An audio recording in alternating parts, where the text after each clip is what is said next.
You know that feeling, right? Staring at a pile of wooden dowels, a tiny little wrench, and an instruction manual that looks like it's written in ancient hieroglyphics. You're just sitting there, wondering how a simple weekend project turned into a 7-hour test of your sanity. We've absolutely all been there. The frustration, the leftover pieces you're convinced are just spares, and that silent vow to never, ever assemble anything again. Well, welcome to The Explainer. Today we are putting together the pieces of a truly fascinating corporate puzzle. We're going to assemble the story of the IKEA empire. Let's jump right in. $41 billion. Let that sink in for a second. That is the staggering annual revenue that IKEA brings in today. I mean, we're talking about 433 massive stores spread across 52 different countries around the globe. And their catalog? They print hundreds of millions of copies every single year. To put that into perspective, historically, that is literally more than double the number of Bibles printed annually. So we're not just talking about a furniture store here. This is a massive, dominant global force. So here is the big question for today's explainer. How did a small Swedish business, born on a rural farm in the 1940s, somehow take over the world? You know, a lot of retailers have spectacularly failed to repeat their home soil success in overseas markets. Yet IKEA somehow built this unstoppable global flat pack machine. How exactly did they pull it off? To answer that, here's our roadmap for today. First, the flat pack revolution. Second, the boycott that built IKEA.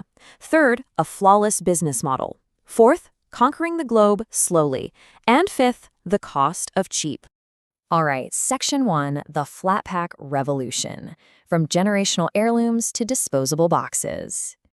To really grasp IKEA's genius, we have to look at how they radically changed our entire relationship with furniture. Think about it. Buying furniture used to be this expensive, deeply permanent decision. You'd buy a solid dining room table, it probably weighed about 400 kilograms, it was delivered fully formed, and you literally passed it down from generation to generation. Then the IKEA era hits. Suddenly, furniture becomes incredibly cheap, generically designed, and crucially, self-assembled. It shifted from permanent heirlooms to something almost disposable. You basically keep it until you get bored of it or it breaks, and then you just go out and buy another box. Now, this massive paradigm shift was driven by just one guy, Ingvar Kamprad, and his entrepreneurial drive started amazingly early. By the age of 7, he was cycling to Stockholm, buying matches in bulk, and selling them to his neighbors for a profit. By 12, he'd already expanded into greeting cards and Christmas decorations.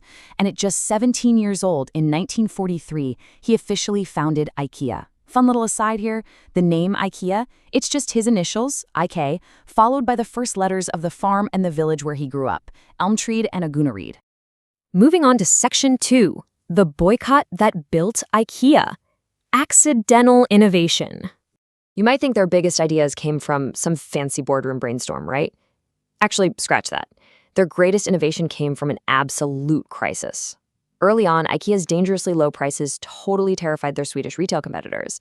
These competitors actually pressured local furniture suppliers into boycotting Ingvar Kamprad's company entirely. They were literally trying to choke his business out. But instead of folding, Kamprad was forced to look internationally. He started sourcing much cheaper components from Poland, so that pushback from angry competitors inadvertently armed IKEA with a massively cheaper international manufacturing supply chain. Now, to understand the full picture, we do need to address the historical context of Kamprad's early years. As a teenager in the 1940s, Kamprad was actively involved with the New Swedish Movement, which was an organization with fascist ties. He raised funds and recruited members. In fact, the Swedish Security Service kept a file on him that was simply labeled fascist. Kamprad later claimed he completely abandoned those views and called it a youthful mistake. But it remains a highly controversial piece of the founder's history that the company has had transparently address over the years. Okay, pivoting right back to the birth of their signature product. The actual flat pack concept wasn't Kamprad's at all. It belonged to an IKEA draftsman named Gillis Lundgren.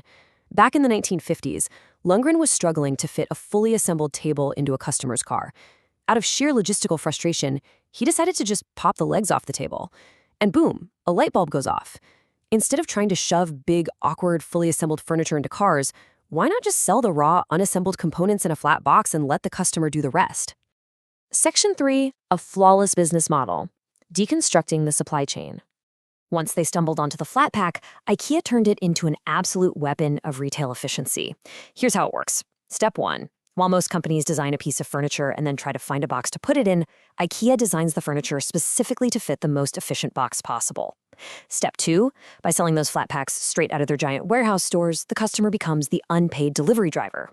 And Step 3, the customer gets home and becomes the unpaid assembly worker. IKEA brilliantly passes the heavy burdens of labor and transport directly onto us. And honestly, we gladly accept it because the upfront price tag is just that good. Section 4, conquering the globe slowly. Patience and localization. So they have this flawless model, but how do they export it to 52 different countries? Unlike other retailers who rushed overseas and stumbled, IKEA used immense patience. They fiercely resisted going public. Because they stayed a private company, they weren't answering to impatient stock market investors who demand quick quarterly profits. Get this, when they opened their first store in North America, it didn't turn a profit for over 15 years. If they had been a public company, investors would have pulled the plug instantly. But IKEA could afford to wait, learn, and play the long game. And today, they pull in billions annually from that market alone. And here's where they got really clever. Instead of inventing entirely new products for every single country, they sold the exact same generic flat pack items globally, but they tweaked their showrooms to match local culture. In the US, they showed bigger beds because Americans prefer larger sizes. In the Netherlands, showrooms featured slanted ceilings to reflect local Dutch architecture. In Japan, they styled the rooms with tatami mats. They spent years researching local cultures to show exactly how IKEA's generic boxes could perfectly fit into your specific home. But hey, even with all that meticulous planning, nobody's perfect. Here's a quick bonus fact for you. During a massive expansion push in 1973, IKEA opened its first store in Germany right in the city of Konstanz. Opening day goes great. The only problem? Head office had actually intended to open the store in Koblenz, which is about 270 miles away. The names sounded kind of similar, and literally nobody caught the mistake until the store was already built and welcoming customers. Unbelievable, right? Finally, Section 5, the cost of cheap. The blemishes on the dining room table.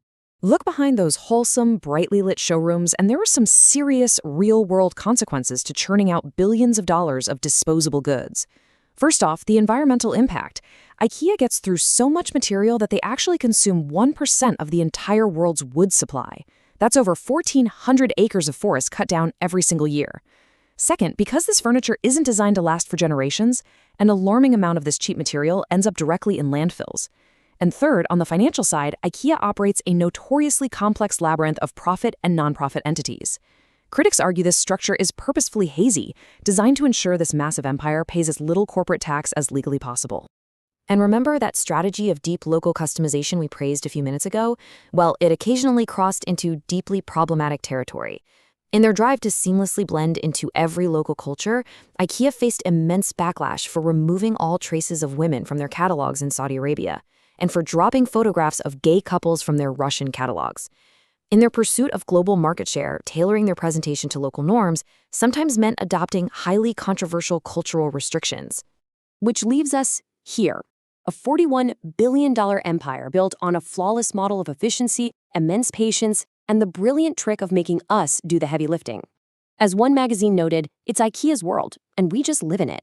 Or perhaps the world is an IKEA dining room table, and we all help put it together.